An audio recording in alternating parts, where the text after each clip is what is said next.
everybody.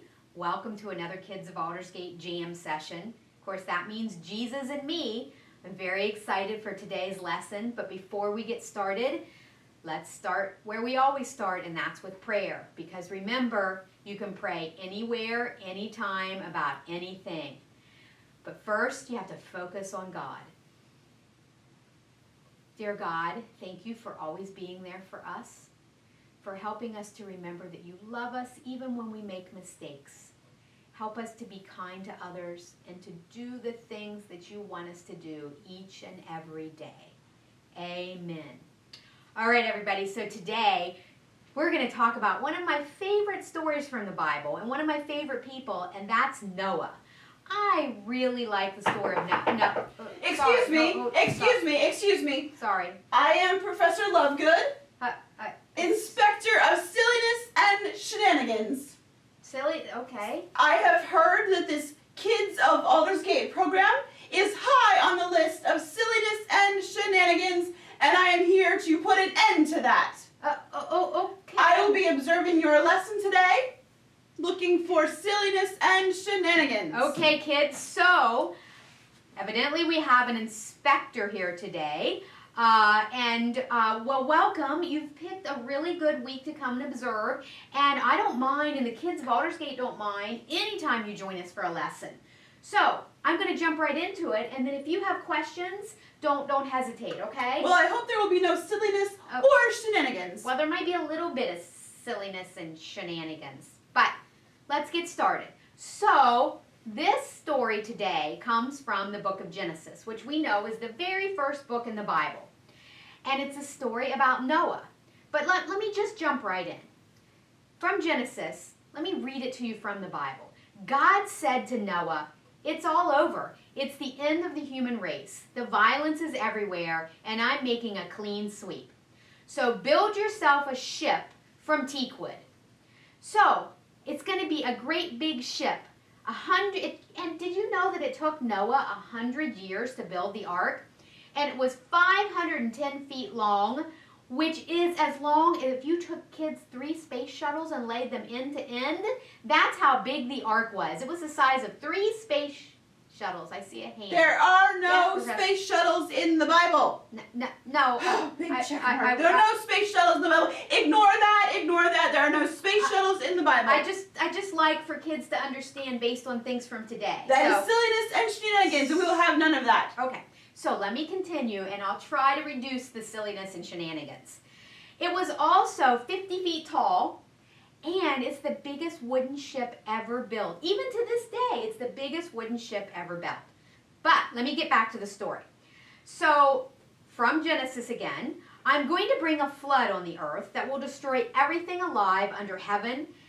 Total destruction. The flood's going to wipe out everything. And Noah did exactly what God commanded him.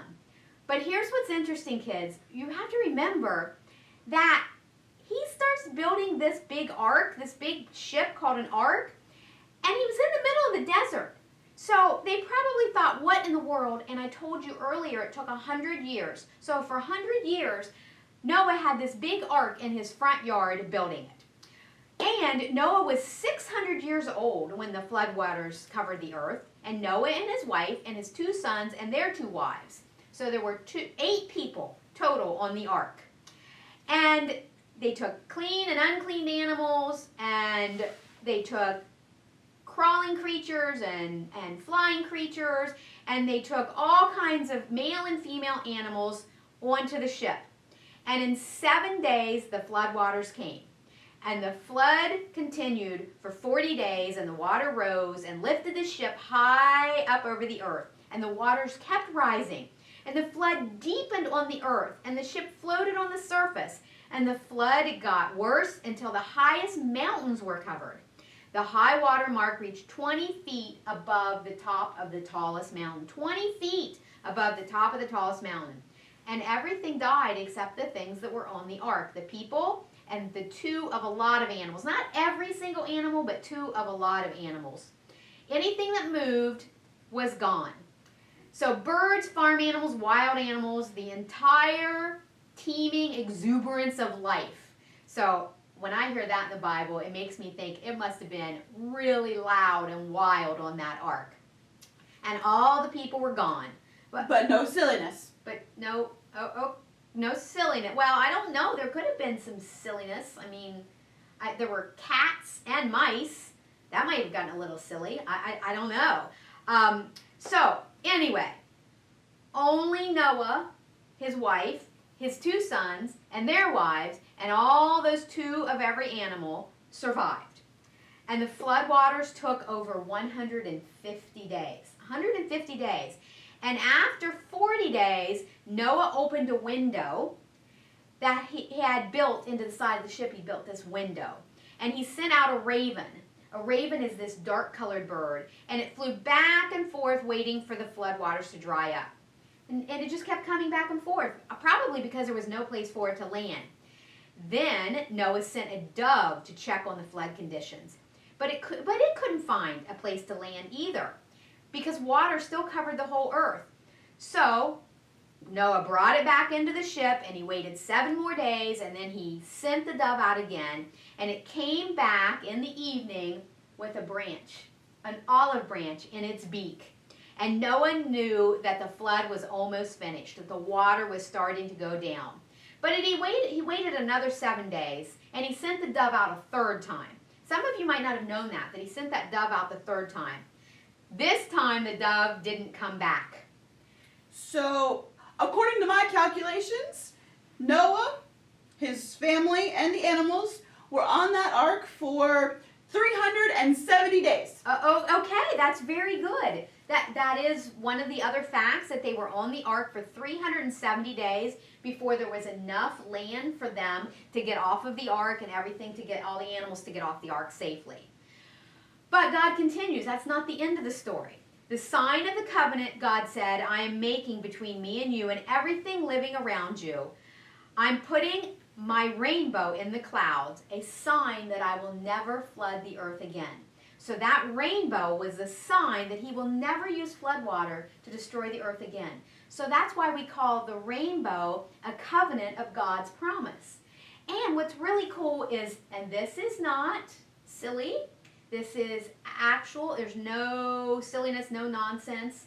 We still see rainbows today. I know we see space shuttles today, but Noah and his family saw a rainbow, and that was a sign of God's promise to never flood the earth again. And we still see rainbows today that remind us that God made that promise to never flood the earth again. Okay, and that's the story of Noah and the ark. So I hope that helped a little bit. There's a lot of check marking going over here. So Professor, how are you feeling? The silliness and shenanigans, I'm not so sure, but... Okay. Well, kids, it may seem like some silliness and shenanigans, but once you hear the whole story, and like that rainbow had to have helped you a little bit understand that sometimes things from the Bible we still get to see today, and sometimes we just have to trust God. But anyway, that's the story of Noah. Thank you so much for coming. Well, thank you for allowing me to be here. I may have to come back, but yes, thank you. I will take these notes back to my superiors. Thank you. Bye, Professor. Kids, okay, so, wow, that was really interesting. I never thought about some people thinking some of these stories from the Bible were full of silliness and shenanigans, but hopefully we've helped. So join us next time for another lesson, and maybe the professor will be back, and maybe we can help her understand some more that God's stories are not full of silliness and shenanigans. So thank you, everybody, and I'll see you next time.